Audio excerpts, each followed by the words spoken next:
Hoskins, who wrote, I still think, one of the best books about the making of the English landscape. Almost from the start, the railways manipulated the landscape on a grand scale. Nothing like their earthworks had been seen since the earlier Iron Age of pre-Roman times. We take the railways so much for granted, indeed we see little of their grandeur. And in some ways that's what inspired us to write about the Beeching Axe. I'm a very keen walker and walk lots of the sort of disused railway lines, and some of the engineering and the building works are absolutely magnificent, beautifully done, beautiful Victorian brickwork. And we started thinking about the sort of culture, about who actually got to see that and admire it and appreciate it.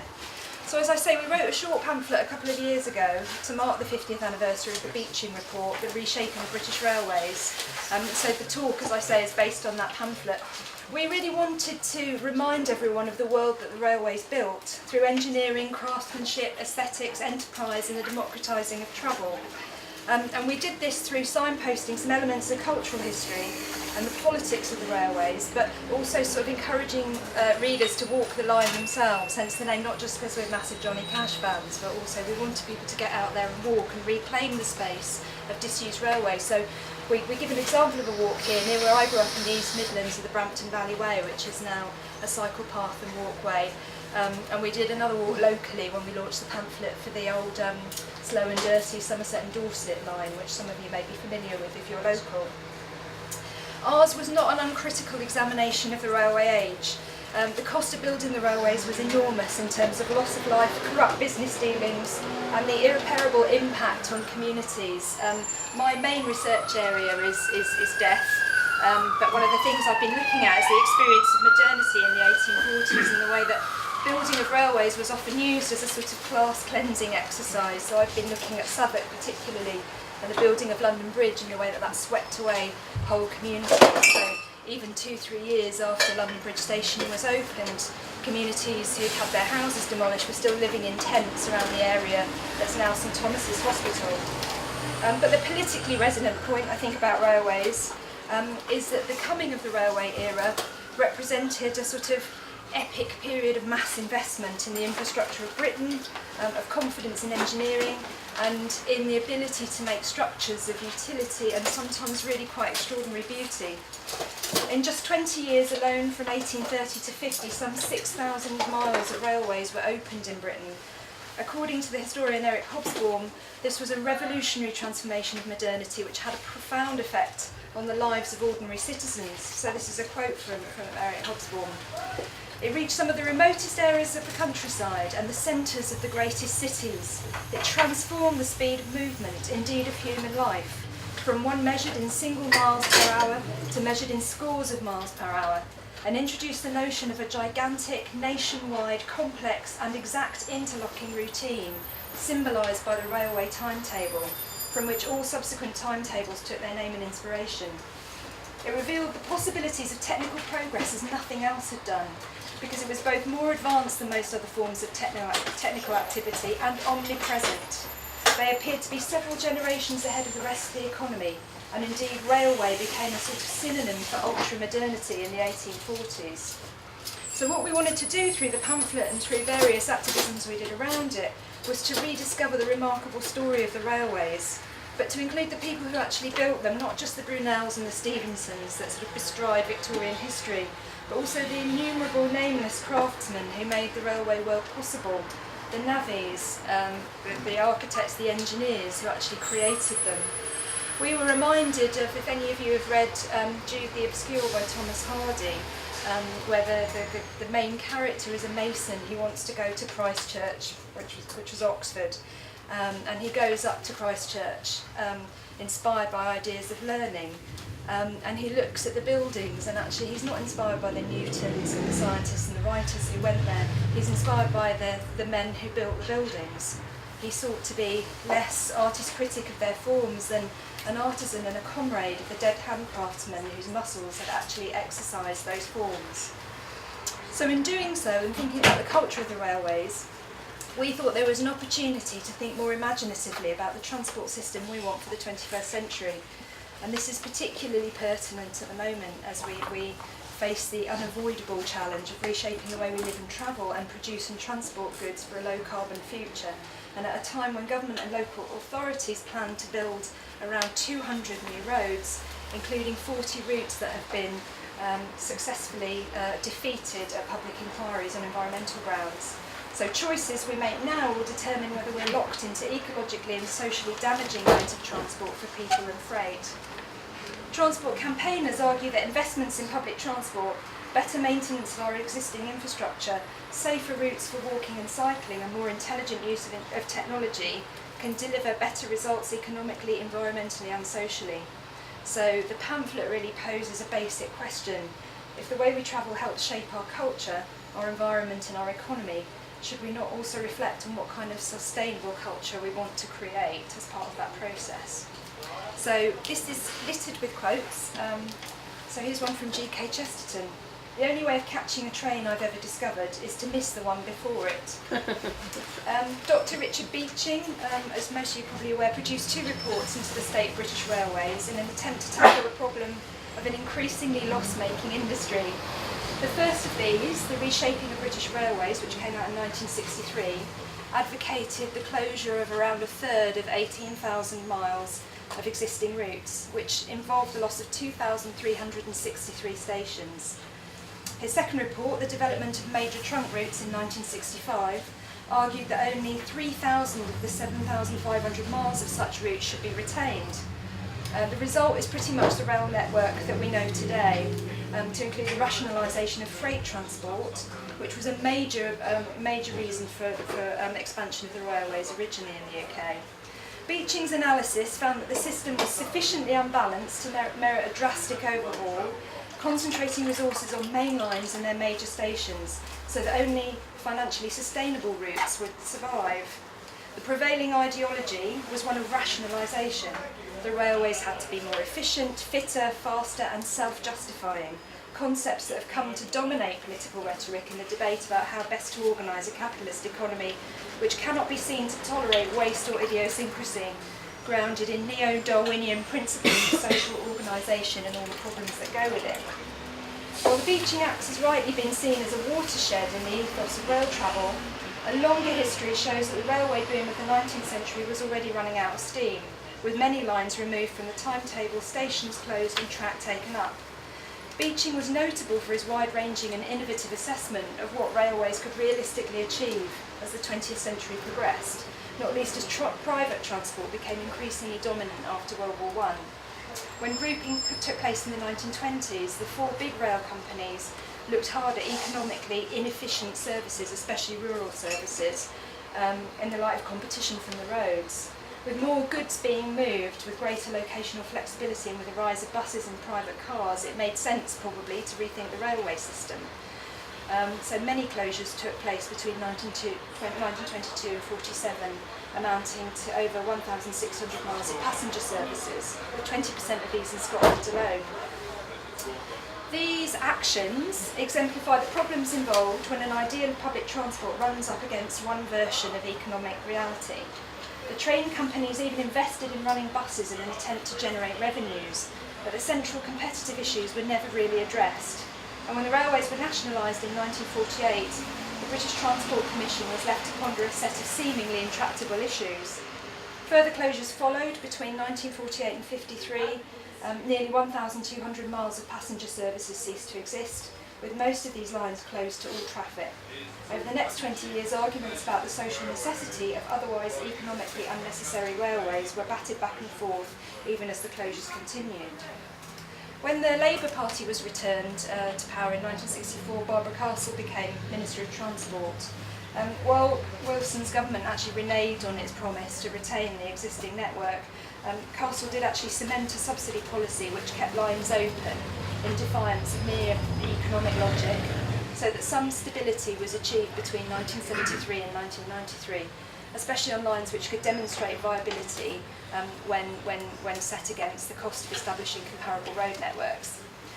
The attention then shifted to getting more out of what was left after closures in the name of greater efficiency, until what many already recognised as the inept solution I use solution loosely, of reprivatisation was reintroduced under the Thatcher government and then seen through by John Major's government, her successor. The rest, I think some of us would say, is history which repeated itself as farce, when free market competition returned to make a nonsense of the very idea of a coherent and coordinated transport system.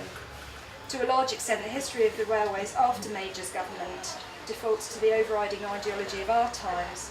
Viability is a matter of making a profit, often at the expense of the travelling public, who at this time are facing rail fare increases way above inflation in times of austerity, which has been brought about by a crisis in the very economic system the ethos of free market profit is designed to promote. But we were also very interested in the culture, the world the railways created. We'll talk a bit more about privatisation at the end.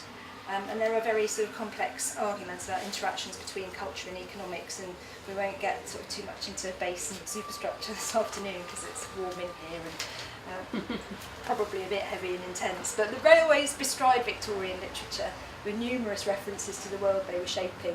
Thackeray, Trollope, Gaskell, Eliot, Hardy, Kipling, and probably most poignantly the documentary of the condition of England, Dickens.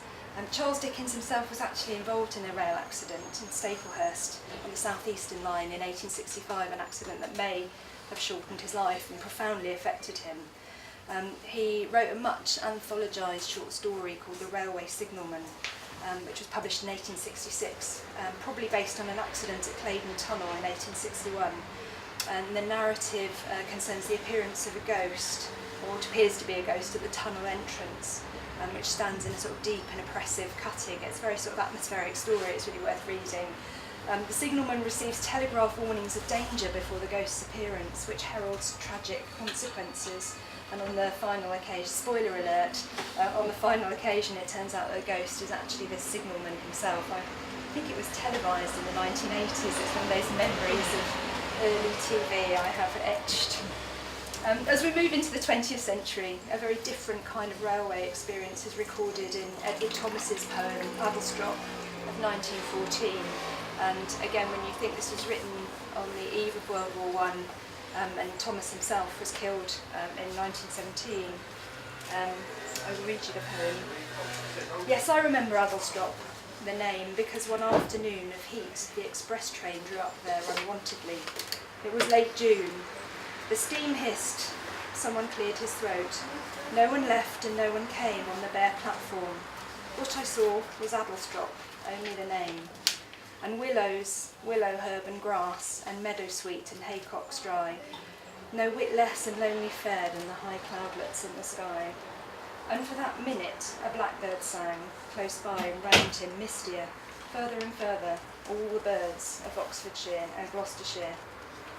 Thomas's lines seem prophetic of the station's closure in 1966, and they also represent a sort of epiphany, a Wordsworthian spot of time, thinking about the links between radicalism and romanticism again, which the mechanised world is held at bay by an unexpected event, a strangely sublime reconnection between the railway and the expanded sense of landscape through which it travels.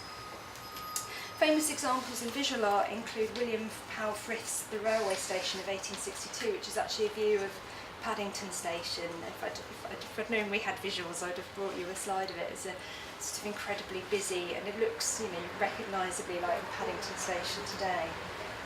In his influential essay, The Aesthetic Hypothesis of 1914, the art critic Clive Bell criticised the anecdotal aspects of this work for their aesthetic irrelevance. Bell's remarks are important because they helped sort of establish a formal aesthetic paradigm for modern painting, because he thought photography could do that kind of realism better. There was no point in painting in that style anymore. The turn from anecdotalism towards painting's concentration on its own means can be seen as a sort of critical reaction against industrial modernity, of which the railways were of course a critical part. One of the icons of railway painting must be Turner's Rain, Steam and Speed, the Great Western Railway of 1845. I've got a picture of it here actually. Book. Should pass it round. I have to say my dad, who died about 9 years ago, was an art historian, and I remember him taking me to see this picture, and there's a hare in the picture, and he said, "You've got to see if you can spot the hare."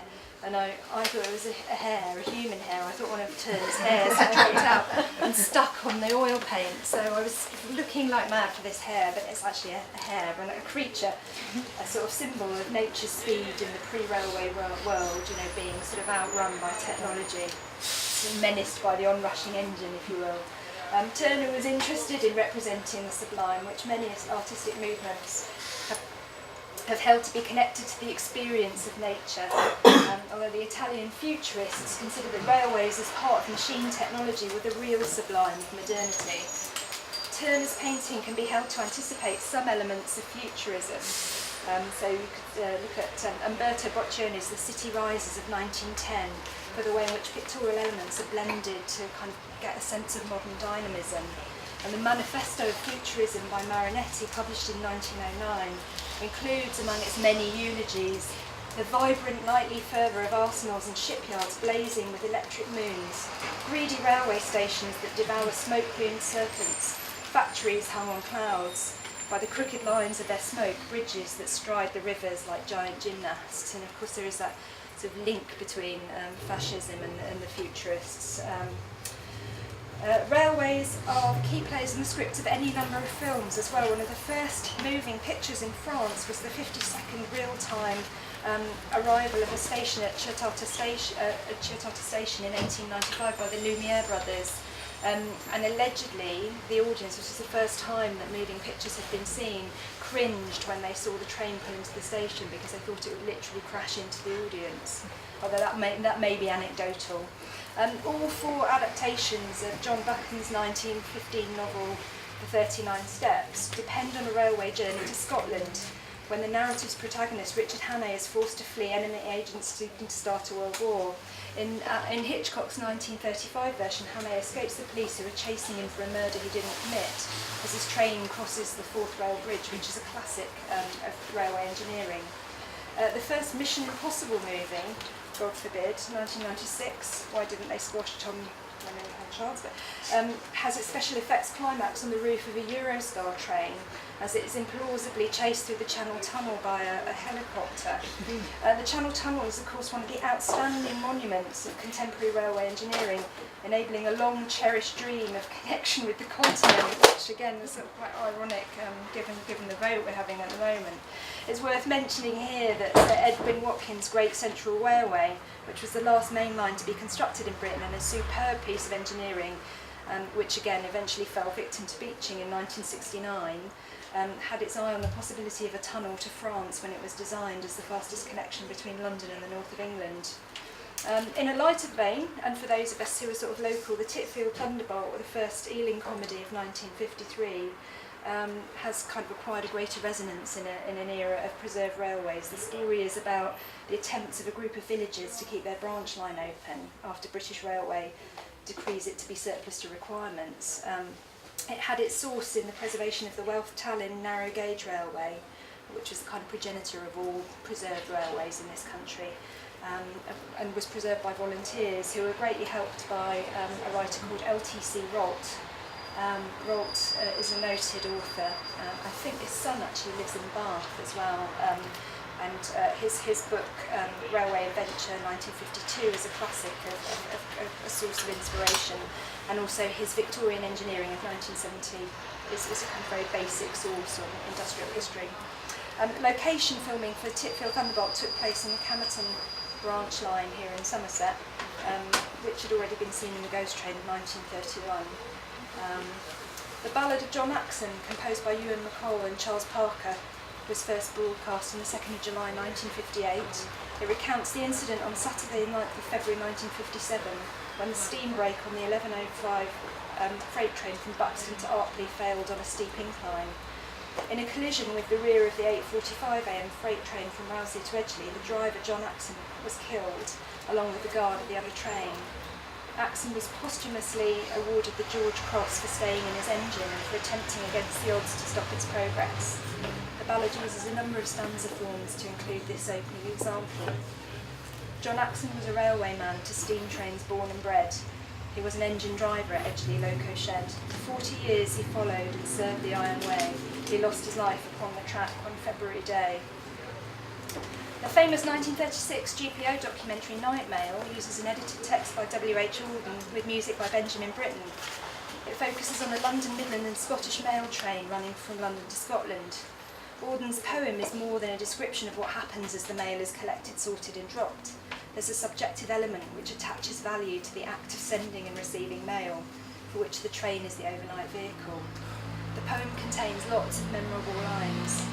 This is the night mail crossing the border, bringing the cheque and the postal order. Letters for the rich, letters for the poor, the shop at the corner and the girl next door. Pulling up Beetock a steady climb, the gradient's against her but she's on time. Past cotton grass and moorland boulder, shovelling white steam over her shoulder. Snorting noisily as she passes, silent miles of wind-bent grasses. Having mentioned Benjamin Britten in the context of Night Mail, we're also reminded of his setting of Thomas Hardy's poem At the Railway Station at Upway, included on what many to believe is his finest song cycle, Winter Words, for tenor and piano of 1954. The poem makes an interesting comparison with Adlestrop, since it records another kind of incident whose conclusion is brought about by the train's arrival.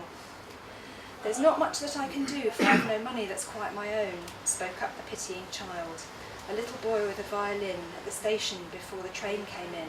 But I can play my fiddle to you, and a nice one it is, and in good tone. The man in the handcuffs smiled, the constable looked, and he smiled too, as the fiddle began to twang. And the man in the handcuffs suddenly sang with grimful glee, "This life's so free is the thing for me." And the constable smiled and said no word, as if unconscious of what he heard. And so they went on until the train came in, the convict, the boy, the violin. The impact of privatisation. Here's a quote from E.M. Forster. "Railway termini are our gates to the glorious and the unknown. Through them we pass out into adventure and sunshine, and to them, alas, we return." The decline of the railways in the 1920s and 30s can be directly attributed to the rise of private transport, primarily the motor car. But in recent years, and despite some of the more disastrous aspects of the 94-97 privatisation of British Rail, not least the fare increases, the railways seem to be enjoying something of a renaissance, leading transport writer Christian Volmar to declare that the future is rail. The ideology that lay behind the privatisation of British Rail is worthy of a talk in its own right and reflects the continuation of a profound assault on the state and its infrastructure that resonates across our own contemporary political landscape. The cheerleaders for privatisation were and are driven by a commitment to the idea that nothing good can come from collective enterprise, let alone collective enterprise of state design and support, and that competition and free enterprise are always the best ways to provide services, despite much evidence to the contrary. The problem of this mindset is doubly ironic in the case of the railways, as many of the early fault lines and failings of the national railway system were driven precisely by the sporadic nature of their planning and funding as private enterprise. The dash for rail, exemplified by the period of the 1830s to 40s, in many ways exposed the fundamental weakness at the heart of a competitive approach to planning an efficient public service, a debate that's never really been resolved. What should the balance be between state support and subsidy or private profit? How can the emergence of monopoly be avoided? These remain critical issues in our own time. As Volmar remarks, far from solving the thorny issue of the relationship between the state and the railways, privatisation has made it even more complex, and even strangely, the requirement for government subsidy has been far greater than ever before. It was a tragedy that just as British Rail had entered something of a golden age, with a structure that was robust and commercially minded, the organisation had to be broken up on the basis of false assumptions, that BR was inefficient and cost too much, and broken promises that the railways would cost less in subsidy and be free from government interference. Politicians, as usual, were motivated by ideology rather than a desire to improve the system, and the result was years of chaos that would eventually cost the taxpayer billions. The economic case for the railways, particularly as a transporter of people rather than freight, is somewhat disputed. But both physically and culturally, railways were transformative social spaces which combined social difference with the experience of a collective journey, despite the existence of first class, but it's still a collective journey experience. as I said, the pamphlet outlines some of the more sort of subtle cultural conversations thereby engendered. But what can be said about the more overtly political and economic aspects of present-day thinking about railways? According to the Campaign for Better Transport, rail travel is actually massively increasing, with demand for rail now at its highest level since before the Second World War. Growth has increased despite the recession, leading many transport campaigners to argue seriously for the reopening of lines closed by Beeching. Understanding the economics of the railway system, particularly post-privatisation, is complex, and it's inevitably affected by vested interests on all sides of the transport debate. After privatisation in 1994, Railtrack took responsibility for infrastructure and track, and passenger operations were franchised to private companies. As things currently stand, despite receiving just shy of about £4 billion in subsidy from taxpayers, the UK rail system is still run as a series of private companies. Analogies with the banking system are tempting, and also given that rail privatisation was driven through by free market ideologues who were too often unaccountable to public interest, simply because privatisation presupposes solutions to a debate about the values of the socio-economic system. The debate itself may call into question. So under the present system, rail companies bid to the Department of Transport for franchises to run different sections of the UK railway system, usually for a period of about 15 years. Franchise holders then agree to pay a fixed sum to the Treasury in exchange for running the franchise. Thereafter, the Treasury returns some of that money in the form of subsidies of varying amounts to the different train operating companies, if you follow the thread. At time of writing, when we wrote the pamphlet, I was trying to actually find out from the Treasury how much that process actually cost in itself. We put in an FOI which was roundly ignored. But anyway, it would appear that there's very little penalty exacted on franchisees which overbid or which failed to meet their commitments. So, if the world of the 19th century railway represented a certain narrative of modernity with its attendant social and cultural impacts and fair share of myth-making, our current way of managing a railway surely tells its own tale of botched and unaccountable economic system which perpetuates its fairy tale of enterprise on the back of enormous state subsidy. So once again, sort of socialism for the rich and capitalism for the rest of us. At the moment, the railways are neither privatised fish nor state-controlled fowl, but a curious amalgam which satisfies nobody, and which is sustainable only on sort of limited and perpetually fraught terms. The railways remain one of the most important components of social development. As an index of industrialisation, they mark a particular kind of modernity. They made it feasible to travel much further in a short time, shrinking distances beyond normal experience. They produced a culture and a way of life which continues to structure our awareness of how we get from here to there. They generated particular kinds of architecture. They changed the face of the landscape to an extent we now completely take for granted. They were a motor for unprecedented technological and organisational experiments. In the era of steam, they polluted, whilst giving rise to a romanticised view of travel. They produced their own literature, their own music and their own visual art. They remain a significant source of employment, though the workforce is greatly reduced from the railway's heyday before World War I and is under assault now, as we know. In short, modern history is unthinkable without a consideration of how the railways have contributed to it and shaped it. And such a history is being recontextualised as people question accepted narratives of progress, efficiency and inevitability. One example of this, I think, is the sort of recent interest in edgelands and the possibilities of liminality. The country is crisscrossed by redundant railway track beds. Those areas where the old sort of mainly steam trains used to run have now been converted, absorbed or abandoned in various ways, as farmland, cycle tracks, bridleways, nature reserves and linear parks. Some have become permissive paths under private ownership. Some have all but disappeared into the bedrock of which they were built. But whatever their status, made into roads, grassed over, built upon, blocked by brambles or farm equipment, ruled unsafe or just plain forgotten, they testify to an age of public transport, which has always been full of contradictions and often subject to heated debates. There is a wealth of published material about the old lines, often geared up to the reader's exploration of what remains, and it was in the spirit of that kind of landscape archaeology that we might walk our way through railway history with larger histories in mind. So I think the key point we wanted to make in the pamphlet was that disused railways might be enjoyed for what they tell us about the past, the present, and even the future.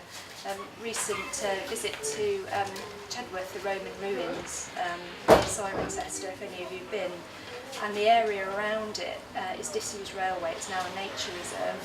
And I remember the friend I went with saying, we'd wandered around the Roman villa, and he said, oh God, it's incredible that they had all this technology, and then when the Romans left, you know, the kind of the community didn't use the technology, it just sort of fell into disuse. And I said, well, we're walking on a disused railway track, you know, maybe in 1,000 years' time, archaeologists are going to go, why the hell, they have this amazing transport infrastructure, why did they let it fall into disuse? So I think it's that sort of defamiliarising our history with it and actually thinking about how we reuse these spaces more imaginatively in the future. So to end with my favourite quote about railways, which is anonymous, sometimes the light at the end of the tunnel is a train. So thank you very much. A swift.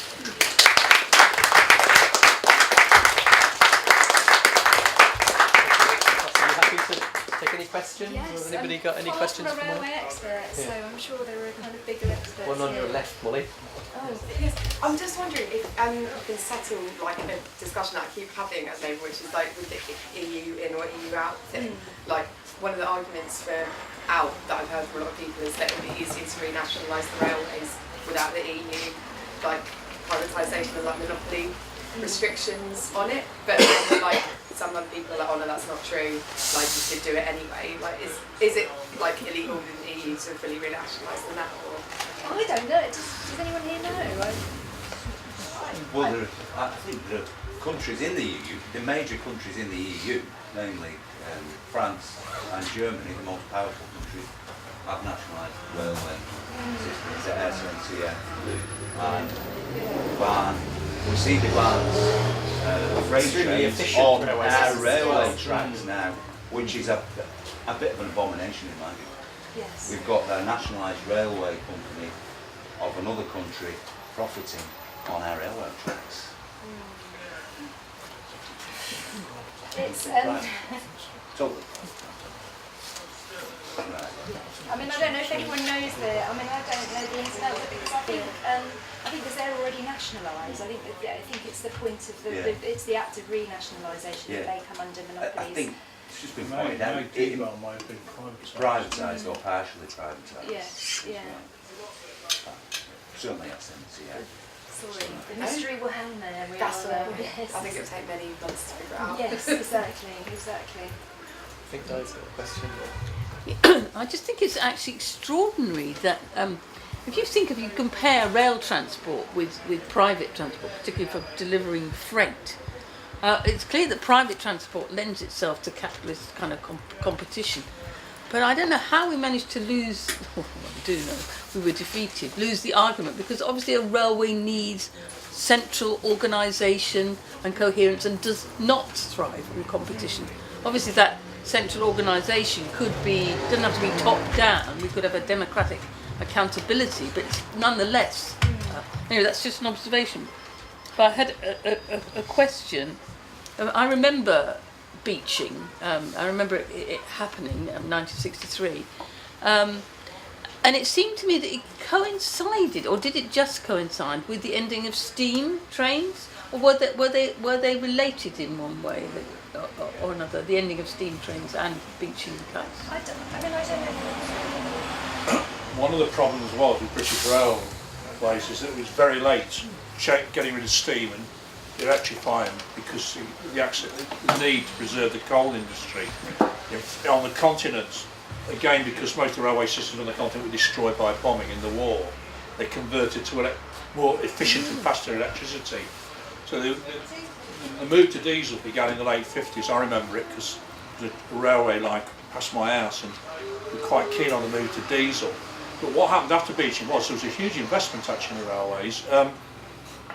I remember it, they started electrifying like the West Coast line and the East Coast line. I remember there was a period in the late 60s, 70s where it was actually cheaper to go by train than it was to drive to London. So they did invest, but the whole thing about Beeching was was that the Minister of Transport at the time of Beeching was Ernest Marples, who owned a bloody great big road construction company and got all the contracts for the motorways.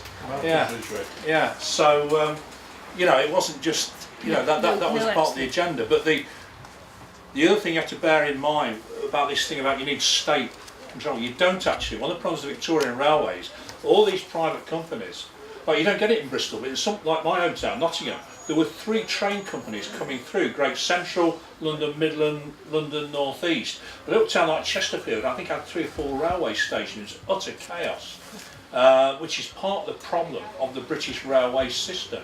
Now, it doesn't justify the wholesale slaughter of what Beeching did, but it shows you the problem of a transport system, not unplanned transport system, under private control. And just one point, come back on the Titchfield Thunderbolt, a very dangerous film, very dangerous. It's all this wonderful old community against bureaucracy. It's not, it's an attack. There's a series of films, that Passport to Pimlico and the Bolting Brothers stuff, which are an attack on the Labour government and the concept of state control. You know, and it's this double-edged sort of cultural thing which you have to watch out for. Yes. There were some bloody evil films which were quite funny in the 50s. Passport to Pimlico was another one. We heard it here first, the Titchfield Thunderbolt. We probably managed just a couple more questions. Did you have your I was just hand up wondering next? if the pamphlet's still available. Oh yeah, I have this one. Yeah. I mean, we meant to sell them, but we don't do money, so you can take that one. There's one question at the back. Oh, in fact, there's, we probably had a couple more. I don't know if you said this in the talk because I wasn't for it all, but there's a graph online that shows kind of like the railway transport went down until it was privatised, and I'm wondering if you could talk on that and whether that's true or not. I've not seen the graph. I mean, this was kind of really exploring a sort of culturalism. The use is going up again, and there are lots and lots of reasons for people commuting longer distances, you know, the centres of work sort of dispersing in that way. It's gone up. I think it had its peak before the war, then went down and is now going up again, and that might simply be volume of people, more women working outside the home, longer commuting distances, etc., etc., etc. But privatisation, I mean, in a sense, you've potentially got no option. I mean, I commute by train because I have no other, I don't have private transport. I have no other option. So I think that's where there's been, one of the problems, and where people are kind of forced into paying ever increasing fares, because the myth of competition is that we should have lots of other options for our personal transport. Harry? In fact. At the tail end, I think, of the Brown government, there was a suggestion from some of the train companies to bring in another class below standard class, as if this is even possible to imagine what that would be like. Yeah, I'm not sure how much worse it could get, but I'd be interested to know if you can speak to this, like the history of how classes were differentiated in trains. Whether there has ever been a class below standard class. Third class. Third class, actually. I mean, that has existed, but is there the historical? I guess the differentiation of people on the train is one of the most visible times of the day where we see a kind of a class difference in society. It's pretty transparent, and whether there's any kind of historical trajectory based around the shifting of class relations outside the train carriages, and I think from the inception there was always a kind of separation of classes in the train system, in the train network.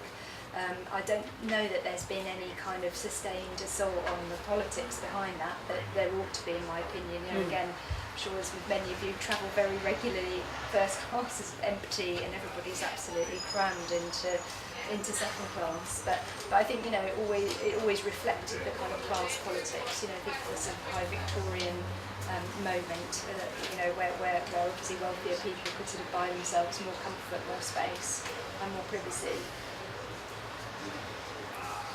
But it'd be an interesting sideline. The other day, a train conductor allowed everyone to sit in the first class carriage from Bristol Parkway to Temple Meads. But a lot of people didn't take advantage of the opportunity. But it was like the world turned upside down briefly. I mean, it allows this very special experience of when there's a little cock up on the, when they're cancelled or whatever, and the trains are dangerous, they do sometimes allow the rest of us to stray into We should always seize them. I tend to go and sit in there. And Maybe they getting come, thrown out again. they come and argue, then I might move or I might not. Depending. Can I just ask you one more, and then we'll have a very quick. I know Eileen's sort of waiting to start as well for the next session. I don't. What time? How are we doing for time? We're a little bit, yeah, a little bit sketchy. I was just going to ask a question about. I was thinking about you talking about the early days of the railway system, and I was quite. Well, you mentioned Wordsworth, and I know he was kind of very opposed to trains because the railway system, because it was kind of the environmentalists of the day. There were really snobby reasons on. He didn't want the democratisation of the railway because it would bring the mob up to the Lake District. But also people like John Clare was very opposed to trains Ruskin as well. So and Ruskin was involved, yeah. Yes. But I was also thinking about the timeline. The dash for rail was the kind of like was it the 1830s, which happens to be the same time as all the slave money was washing around after 1834. Are the railway magnates, is there slave money in there? Or? I would say there almost certainly is, Yeah. because slave money touched everything. I have to say, in terms of class in railways, my favourite quote is the Duke of Wellington was absolutely opposed to the coming of the railways because he said it would encourage the working classes to move pointlessly around. So there is that element. There's something crucial. In 1851, millions of workers went to London to see Crystal Palace, the Great Exhibition, which was 3 years after the Chartists, and a wonderful demonstration of the success of British capitalism, British imperialism, and that was done deliberately with cheap train tickets as to counter the whole thing about Chartism and say, look, what a wonderful country you live in, the greatest country in the world. So it's a double-edged sword. Absolutely, I think that goes to absolutely the heart of the paradox of the railways. I mean, in some ways, absolutely liberatory and democratising, and on the other hand, also used as a kind of a statement of control and power and centralisation. So I think, and the power of private enterprise. So I think that sums up a lot of our kind of paradoxical relationship to them as well. Well, I'm sure we can continue this conversation for hours, but so we'll finish it there.